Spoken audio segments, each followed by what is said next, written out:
Assalamualaikum warahmatullahi wabarakatuh.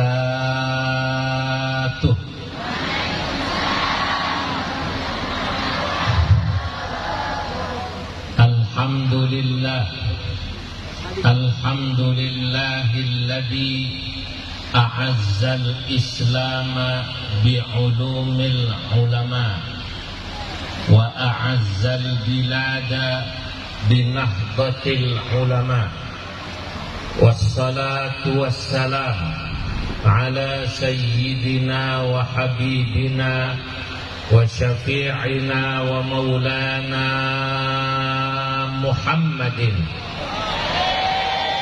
sayyidil anbiya wa imamil atqiya wa mir'atil awliya wa yambu'i ulumil ulama wa mu'tamadi futuhil awliya wa ala alihi wa ashabihil asfiya wa tabi'ina lahum bi ihsan taraku lana ma'arifahum wa turrathahum al-gharra wa tarra amma ba'du. Hadratal muhtaramin, para alim ulama, para masyayikh, wabil khusus masyayikh Pondok Pesantren Miftahul Ulum Betek, Ibu Nyai Hajjah Faridah Hifni Sirajuddin, yang tadi saya alhamdulillah sudah bertemu beliau di pondok, beserta seluruh pengasuh Pondok Pesantren Betek yang saya tak bisa menyebut satu persatu namanya, yang ada di samping kiri saya, para pejabat sipil TNI Polri yang tadi dihadiri Bapak Bupati, Bapak Dandim, Bapak Ketua DPRD, serta yang lain-lain, Bapak Ibu seluruh alumni Pondok Pesantren Miftahul Ulum Betek, semua saja ajunan sedajih, begitu ya? Itu betul bahasa Maduranya? Ya, ajunan sedajih yang di bawah. Di bawah. Leres-leres ya? Yang di bawah, insya Allah semuanya dicatat dalam deretan ahli surganya Allah. Siang hari ini jauh-jauh saya dari Jakarta bisa datang ke Madura, di Pamekasan, hadir acara Haul Masyayikh Pondok Pesantren Miftahul Ulum Betek. Saya kaget, ternyata kandang MU ada di Pamekasan. Saya pernah ke Spanyol, ke Stadion Sevilla. Ketika saya mengunjungi negeri Spanyol, negeri penulis kitab Alfiyah Ibnu Malik, Imam Ibnu Malik, yakni min Córdoba. Dari mana? Córdoba, Spanyol. Saya mampir ke beberapa negara, ke beberapa kota yang saya baca dari kitab-kitab sejarah. Masya Allah, salah satunya Isbilia. Isbilia bahasa Spanyolnya Sevilla. Saya masuk ke kandangnya Sevilla, stadionnya besar. Masya Allah, saya belum pernah ke Inggris, belum pernah lihat kandang MU yang di Inggris, tapi minimal saya sudah sampai ke MU yang di Pamekasan. Ya. Bukan Manchester United, tapi Madura United. Alhamdulillah, ini MU KW. Saudara-saudara, Bapak Ibu yang dimuliakan Allah, saya hadir di tempat ini sebagai pertama seorang santri yang hadir untuk haul seorang ulama masyayikh, pendiri sebuah pondok pesantren yang termasuk salah satu pesantren terbesar di Pamekasan. Yang kedua, saya hadir di sini sebagai Wakil Ketua Umum Pengurus Besar Nahdlatul Ulama. Apa hubungannya? Hubungannya muassis, pendiri Pondok Pesantren Miftahul Ulum Al-Maghfurlah Raden Kiai Haji Sirajuddin adalah seorang kiai, tapi juga seorang pendiri Nahdlatul Ulama pertama di Pamekasan. Beliau adalah sahabat dekat Kiai Haji Abdul Wahab Hasbullah, Mbah Wahab, pahlawan nasional. Laulahu, jika bukan karena Kiai Haji Raden Sirajuddin, barangkali NU di Pamekasan tidak sebesar sekarang, saudara-saudara. Betul. Oleh karenanya, pengurus besar Nahdlatul Ulama, saya pikir harus datang kalau diundang sama Pondok Pesantren Betet, karena mengingat jasa daripada Kiai Haji Sirajuddin, pendiri Pondok Pesantren Betet sekaligus pendiri Nahdlatul Ulama di Pamekasan. Saudara-saudara, tadi kita sudah dengar sambutan-sambutan baik dari Pak Bupati bagaimana santri perjuangannya. Kita sudah dengar juga dari Wakil Pengasuh Kiai Haji Fauzan.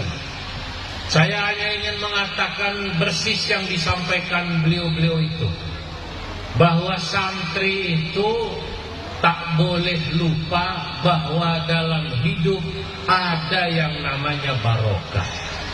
Apa yang namanya? Barokah. Barokah. Jadi kalau tadi disebut siapa kita? Betet. Betet. Barokah. Belum setengah jam kok lupa. Siapa kita? Betet. Terus? Betet. Barokah ini memang hanya dipercaya di kalangan santri. Kalau bukan santri tak percaya barokah. Makanya ada orang mengomentari ada santri cium tangan sama kiai. Santri kok kemudian sowan sama kiai, sowannya kadang-kadang salaman ngasih amplop, kadang-kadang sowannya bawa sarung BHS sama kiai. Makanya sekiai kalau sarungnya mereknya BHS, itu artinya betul-betul hasil sowanan.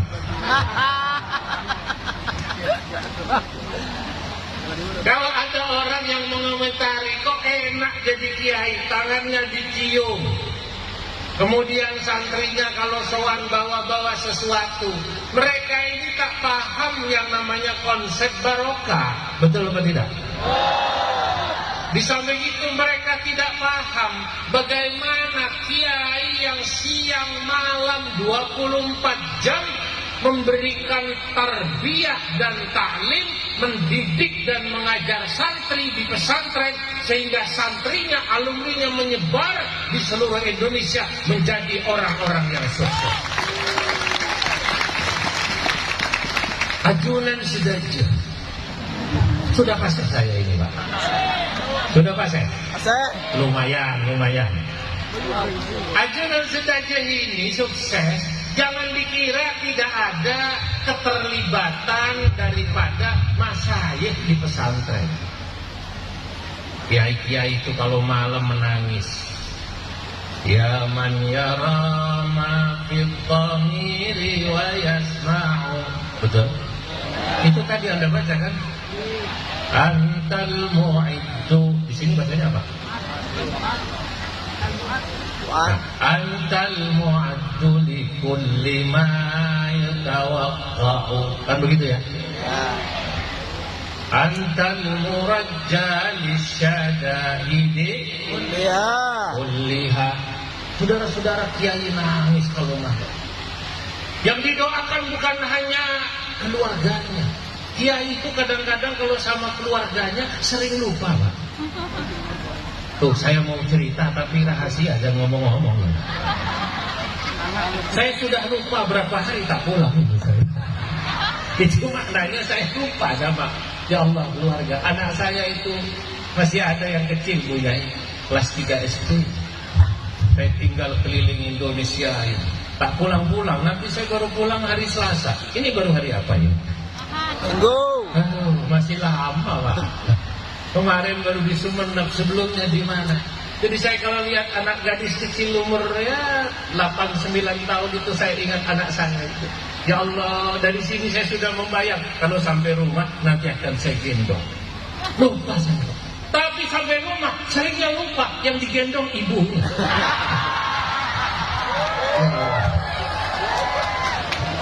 Boleh Bu, boleh ya? Iya. Sudah. Kiai itu lebih ingat santri-santrinya. Maka saya katakan saya bisa begini karena kiai saya. Saya bisa begini karena kiai saya. Dulu saya di pondok ya sama seperti ajunan sedaja. Sering dibebehin. Ya Allah, samalah umurnya santri begitu. Siapa yang pernah membayangkan jadi orang hebat? Loh, tak sombong saya. Keliling dunia sudah saya. Kalau cuman ketua DPRD saja kalah sama saya Pak Ketua. Alhamdulillah, saya sudah keliling dunia. Zurtul kharatil khams. Saya sudah datangi 5 benua. Wa ma min buq'atin min biqa'il ardi illa wa fiha madura.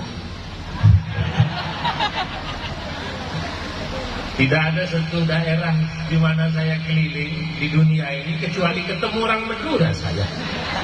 Loh, saya ke Jepang, ketua PCINU Jepang, Dr. Ahmad Ghazali, asli alumni Pondok Pesantren Miftahul Ulum Bekah. Ahmad Ghazali, kenal ya? Itu kebanggaan Anda semua. Anda sedaja. Ini alumni Betek. Kemarin ketika saya baru turun dari pesawat WA saya, Pak Kiai, alhamdulillah Pak Kiai berkenan datang ke pondok saya. Saya alumni Betek. Inilah salah satu kader NU yang ada di Jepang, yang sudah berhasil membangun, membentuk beberapa fasilitas NU di sana. NU punya pondok sekarang di Jepang, namanya At-Taqwa. Siapa salah satu yang bangun? Lah ini namanya Ahmad Ghazali, alumni Betek, asli 100%. Jadi kalau alumni Betek ke Jepang aman. Ada Madura United. Di sana ada Madura United, ada sesama alumni Betek. Nah, hebat. Saya bisa begini karena kiai saya. Jadi wajar tadi kalau beliau mengatakan santri itu jangan lupa mendoakan kiainya, bunyainya. Karena memang Pak Kiai, bunyai tidak pernah juga lupa mendoakan para santri, begitu bahasa Maduranya. Iya, tak pernah lupa ya. Saudara-saudara Bapak Ibu. Nah, mencari ilmu, saudara, kata Syekh Nawawi Al-Bantani. Ini buyutnya Abdina. Alhamdulillah Abdina dan Syekh Nawawi Al-Bantani. Kakek buyut Abdina namanya Abdullah bin Umar. Syekh Nawawi namanya Nawawi bin Umar. Nawawi bin Umar putranya Syekh Umar paling tua. Kakek Abdina, kakek Abdina namanya Abdullah, anak paling kecil, kakak adik. Syekh Nawawi dalam kitab Qami'ut Tughyan. Tahu kitab Qami'ut Tughyan? Nah, ini kitab yang dibaca di pesantren. Syekh Nawawi Al-Bantani, salah satu ulama Indonesia, Nusantara yang paling membanggakan di dunia. Kalau ditanya siapa ulama Indonesia paling terkenal, sampai saat ini rankingnya saya pikir nomor 1 Syekh Nawawi Al-Bantani. Baru kemudian Syekh Mahfud Termas, karena kitab karangannya di dunia. Andai kata Syekhona Khalil Bangkalan tinggal mukim di Mekah lalu mengarang kitab banyak di Mekah, mungkin juga Syekhona Khalil akan terkenal di luar negeri. Tapi memang semua ulama bagi tugas. Ada yang tetap di Mekah seperti Syekh Nawawi, ada Syekh Mahfud Termas, ada yang pulang ke Indonesia. Siapa? Syekhona Khalil Bangkalan, termasuk Mbah Hasyim Asy'ari, termasuk juga Ki Wahab Hasbullah, termasuk juga Ki Haji Sirajuddin. Kenapa pulang ke Indonesia? Saya katakan dalam satu bait murid-murid Syekh Nawawi, faminhum man assasal madrasata wa harrakal kifaha wal hurriyata Muhammadiyah bidah la nantashar wa naqdatun bihashimin qad istahar. Di Alfiyah nggak ada ini. Di Alfiyah ada? Tidak ada. Faminhum man assasal madrasata. Murid-murid Syekh Nawawi, Syekh Mahfud Termas pulang Pak ke Indonesia. Di Indonesia apa yang dilakukan? Man assasal madrasata. Mereka membangun madrasah. Madrasah maksudnya pesantren, membangun organisasi. Waharrakal kifaha wal hurriyata. Mereka kemudian juga menggerakkan perlawanan pada penjajah. Jadi kalau santri diberi apresiasi hari santri tanggal berapa? 22 Oktober, bahkan pemerintah Pak Prabowo memberikan hadiah di hari santri tahun ini dengan memberikan Direktorat Jenderal Kepesantrenan atau pesantren. Sudah sewajarnya. Betul apa tidak? Kenapa sudah sewajarnya? Karena santri sejak dulu, sekarang dan seterusnya akan tetap berjuang mempertahankan negara kesatuan Republik Indonesia. Saudara-saudara, sudah jelas sebelum merdeka santri turun perang, maka dapat banyak NU, pahlawan nasional ada 9. Sesudah merdeka Belanda datang lagi numpang nikah, peranglah itu tanggal 10 November di Surabaya, arek-arek Surabaya. NU mengeluarkan fatwa jihad yang disebut resolusi jihad. Saudara-saudara, itu fatwa luar biasa. Kiai-kiai turun ikut perang. Laula hadal fatwa, kata para ulama, jika bukan fatwa ini mungkin Belanda menjajah lagi. Tapi karena fatwa ini, kiai turun, santri turun, Belanda pergi, Jenderal Malaki mati di tangan santri. Kiai cuma baca wirid lah. Kiai Abdullah bin Abbas dari Cirebon, kiai santri tapi sakti, hanya wirid megang kacang hijau. Tarmihim, tarmihim, tarmihim, tarmihim, dilempar, itu pesawat Belanda jatuh. Kebetulan bensinnya habis. Nah, supaya rasional gitu. Kebetulan bensinnya habis. Saudara-saudara, kiai-kiai ini muridnya ulama besar tadi itu. Bagi tugas bikin pesantren, bagi tugas membuat organisasi NU. Mereka melakukan itu semua dalam rangka mencari ilmu juga. Karena mencari ilmu, kembali kata Syekh Nawawi Al-Bantani, tidak hanya dengan ngaji kitab. Ngaji kitab itu betul cari ilmu. Itu salah satu thariqah cari ilmu. Ketika ajunan sudah jadi pesantren, itu cara cari ilmunya masih thariqah yang pertama, kata Syekh Nawawi, yang disebut kasbi. I'lam anna at-tariqah bitta'allum ala tariqataini. Begitu kata Syekh Nawawi dalam kitab Qami'ut Tughyan. Kurang lebihnya begitu. Kalau Anda mau tahu, kata Syekh Nawawi, bagaimana cara kita mencari ilmu? 2 cara. Yang pertama kasbiyun. Syekh Nawawi mengatakan pertama caranya kasbi. Bagaimana tasbih ngaji sama kiai, sama bunyai. Itulah kita melalar alfiyah qala Muhammadun huwa ibnu maliki ahmadu rabbillah khaira Maliki. ngaji begitu. Itu salah satu cara. Tapi ada yang kedua. Yang kedua sama'iyun. Kata Syekh Nawawi sama'iyun wahia bi khidmatil ulama wa mujalasatis salihin. Kalau Anda mau dapat ilmu lagi walaupun sudah tamat dari pesantren, jangan berhenti khidmah sama ulama. Tadi saya ketemu di sini yang salaman sama saya, namanya Pak Fathul Bari. Mana orangnya tadi?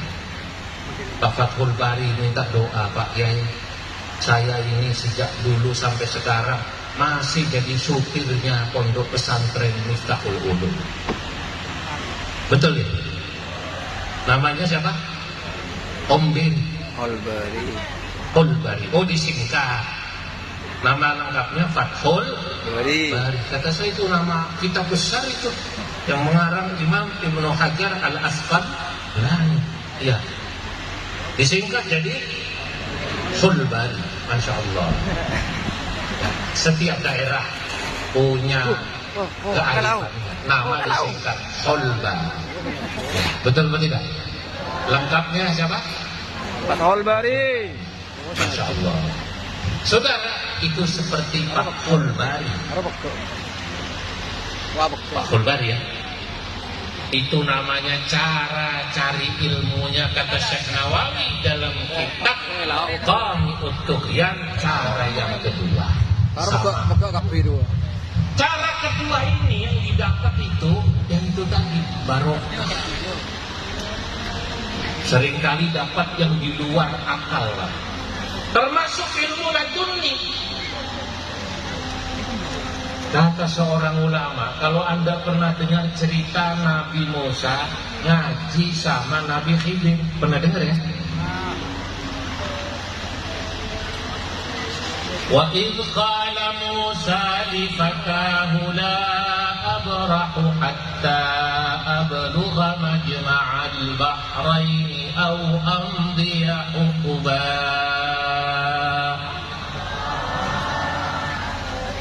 Falamma balagha. Bagaimana lanjutannya? Hah? Falamma balagha majma'al bahraini wajada nasiya hutahuma fattakhadha sabilahu fil bahri saraba fawajada 'abdan min 'ibadina atainahu rahmatan min 'indina wa 'allamnahu min ladunna ilma. Dikata para ulama, Nabi Musa itu sudah pintar, Nabi, betul apa tidak?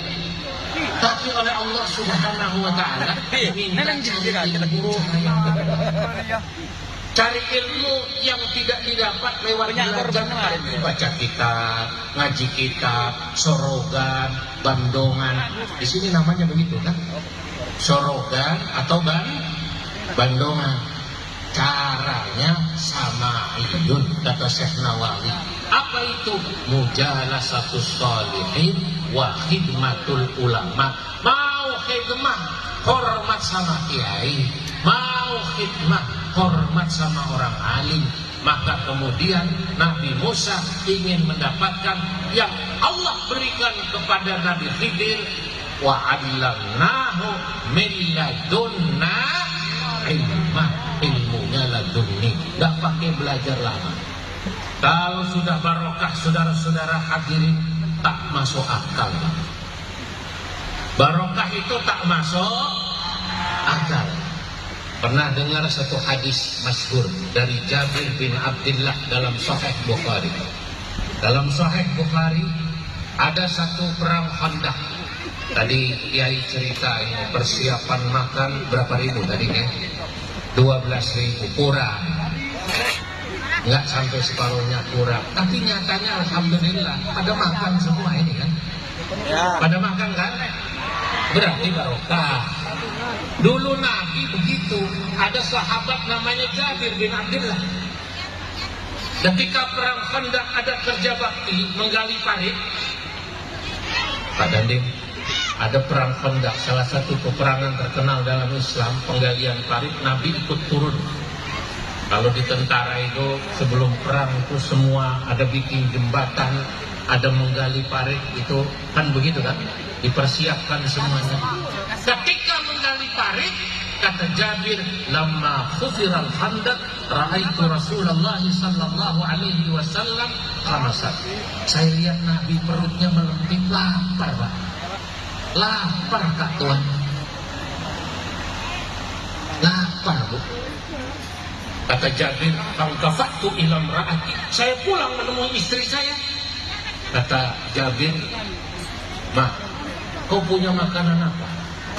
"Aduh, cuma ada gandum 3 liter lah."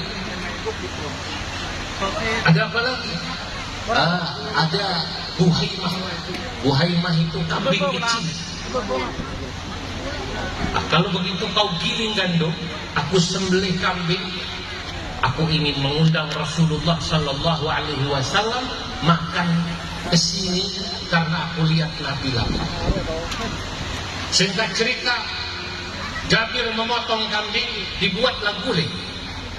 Istrinya menggiling gandum. Orang Arab itu yang dimakan roti Pak. Selesai masak, Jabir mau menemui Nabi di tempat kerja bakti. Kata istrinya, "La tafdahni bi Rasulillah sallallahu alaihi wasallam." Wahai suamiku. Suami itu kalau bahasa Maduranya apa Pak? Wahai lakiku. Kalau orang kota, my love. Orang kota bilang apa namanya? My love. Wahai suamiku, la tafdahni bi Rasulillah sallallahu alaihi wasallam. Jangan kau buat malu saya ya. Makanan ini sedikit, paling cukup buat 30 orang. Jangan undang banyak orang. Jangan kayak Iksabet bikin acara haul pakai flyer. Ini hanya buat 30 orang masakan. Saudara, Jabir paham ya. Akhirnya Jabir menemui Nabi. Jabir berbisik-bisik seperti saya berbisik pada Pak Ketua DPRD. Fasarartuhu. Kata Jabir, ya Rasul, saya di rumah membuat makanan buat sekitar ya tak banyak. Saya punya kambing kecil, roti seukuran 3 kiloan atau kurang. Nabi paham. Itu biasanya cukup buat 30-50 orang paling banyak. Di luar dugaan saudara-saudara, Rasulullah sallallahu alaihi wasallam mengumumkan di halayak ramai. Beliau mengumumkan, ya ayyuhan nas, ya ahlal khandaq, ya ahlal khandaq, inna Jabiran qad sana'a lakum su'ran fahayya hala bikum. Hei, para pekerja yang ikut kerja bakti membuat parit, ini Jabir membuat makanan buat kita semua. Ayo kita datang ke rumah Jabir bersama-sama. Jabir bilang, mate aku. Kaget Pak diumumkannya. Kecut Jabir. Kata Nabi Jabir, kau pulang dulu. Jangan kau keluarkan makananmu sebelum saya datang. Sebab Nabi tahu bahwa Jabir gelisah. Jabir pulang Pak. Sampai rumah harap-harap cemas. Tak lama datang itu Nabi dan sahabat. Nanti ajunan saja bisa buka syarah daripada hadis ini dalam Sahih Muslim, dalam Sahih Bukhari, dijelaskan bahwa yang datang 1000 orang. Makanan buat berapa? 50. Yang datang 1000. Kira-kira panitia tadi itu siapa namanya? Imam. Haji Imam kalau jadi panitia pusing apa tidak itu? Pusing lah. Cuma Nabi tenang. Nabi percaya barokah. Nah, percaya apa namanya? Barokah. Nabi masuk ke dalam rumah Jabir. Yang lain menunggu di luar. Kata Nabi, Jabir, mana makananmu? Rupanya roti sudah tertata rapi, kemudian ada gulai semacam gulai di burmah tungku. Apa yang dilakukan Nabi? Nah, inilah yang bukan santri tak percaya Pak Dandi. Kalau santri percaya ini, Nabi dekati makanan itu, lalu Nabi kata rawi Jabir mengatakan, "Fabasaka Rasulullah sallallahu alaihi wasallam wa baraka fi." Oleh Nabi makanan itu disebut diludahi, tuh tuh tuh tuh tuh tuh, berkah berkah, barokah barokah barokah, kata orang Madura. Apa yang terjadi? 1000 orang semua makan, mengambil roti, mengambil gulai. Kata Jabir rawi hadis ini, wallahi inna ajinana la yukhbazu kama huwa wa inna burmatana la taghittu kama hiya. Makanan saya, kata Jabir, dimakan 1000 orang tak habis-habis, Tuhan. Apa ini, Pak? Inilah yang namanya barokah. Siapa kita? Siapa kita? Betet. Inilah namanya barokah. Ajunan sudah aja percaya ada barokah. Nah, mana dalilnya? Ya hadis ini. Makanan buat 50, dimakan 1000 tak habis. Maka dulu saya oleh ayah saya, kalau ada kiai, kalau ada habaib, ulama besar, saya suruh cium tangan. Kalau kiai minum tak habis, saya suruh minum, Pak. Ini kalau Trans 7 lihat, dibully ini, Pak. Betul apa tidak? Kok ada bekas minum kiai diminum? Nanti Mat Roji begitu minum ditegur sama temannya, mau apa Mat? Minum bekas kiai barokah. Barokah apa? Kiainya bengek, kiainya perlu. Inilah mereka tak paham. Hanya santri yang paham konsep barokah. Maka kita hadir, saya hadir di acara Haul Masyayikh ini sebagai santri, walaupun sudah